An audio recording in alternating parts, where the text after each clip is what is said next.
আমাদের কিছু বিষয় আমাদের আগেভাগে পরিষ্কার হওয়া দরকার, বোঝা দরকার। প্রথমত হলো যে আমি গত জুমাতে বলেছিলাম যে অনেকেই আছে যে আমাদের মাঝে ব্যাংকের অ্যাকাউন্টে এখনও 1 লাখ টাকা আছে, অথবা তার অ্যাকাউন্টে 50,000 টাকা আছে, ঘরে তার 2 ভরি স্বর্ণ আছে, অথবা তার ঘরে 1 ভরি স্বর্ণ আছে, ব্যাংকে 50,000 টাকা আছে, তারপরে কোরবানি আলেমদের মতে শর্ত হইলে তার উপর কোরবানি দেওয়া ওয়াজিব।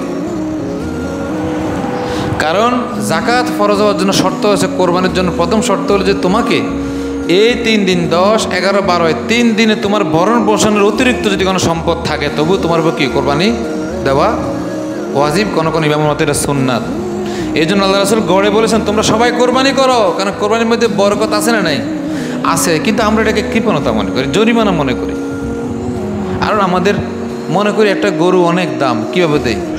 কিন্তু 7 শরীকে একটা কোরবানি যদি করা হয় তাহলে জনের ভাগে 10 থেকে 15,000 টাকা, তেমন কিছুই না, ঠিক কিনা? আমাকে প্রতি ভাগে আমাকে 20 কেজি 30 কেজি গোস্ত লাগবেই, এই জন্য আমার বাজেট বড়, গরুর দাম 1.5 লাখ টাকা, এই হিসাব করলে তো আপনি পারবেন না। কথা বলেন।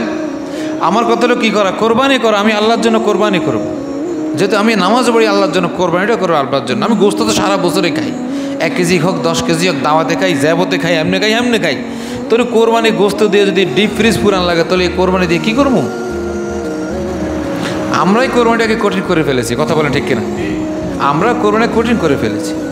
আমাদের স্বপ্ন অনেক বড়, আমাদের বাজেট বড় হয়ে গেছে, বিধে আমরা অনেকেই এটা থেকে বঞ্চিত হচ্ছি।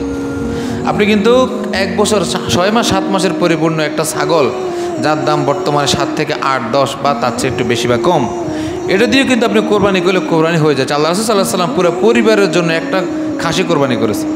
কয়টা? পুরা পরিবারের জন্য। ওনার 9 জন স্ত্রী ছিলেন। খাদিজার ইন্তেকালের পরে রাদিয়াল্লাহু তাআলা আনহা, ওনার অনেক আহলে সুফার মধ্যে অনেক সাহাবী ছিল যাদের কোনো পরিবার ছিল না, ঘর ছিল না, তারা রাসূলের ঘরের সাথে ঘর বানায় থাকতো। সবাইয়ের জন্য আসলে একটা খাসি কোরবানি করেছেন। কয়টা?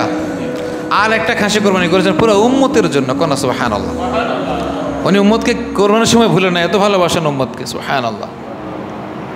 সে যা হোক, ওমর রাদিয়াল্লাহু তাআলা আনহু ইসলামের দ্বিতীয় বাদশাহ, উনি একটা বকরি জবাই করেছেন পুরো পরিবারের জন্য। ওসমান রাদিয়াল্লাহু তাআলা আনহু কত বড় ধনী লোক, উনিও একটা খাসি নিজের জন্য কোরবানি করেছেন। কোনা সুবহানাল্লাহ। এখানে শিক্ষাটা কি? এখানে শিক্ষাটা হলো এইটাই যে ওনারা কোরবানিটাকে ইবাদত মনে করেছেন, খাওয়া বা উৎসবের উপকরণ মনে করেননি, স্ট্যাটাসকে মনে করেননি, প্রেস্টিজকে মনে করেননি, আত্মীয়স্বজন কী বলবে এটা চিন্তা করেন নাই। ওনারা চিন্তা করেছেন যে আমাকে কোরবানি দিতে হবে কার জন্য? বাস।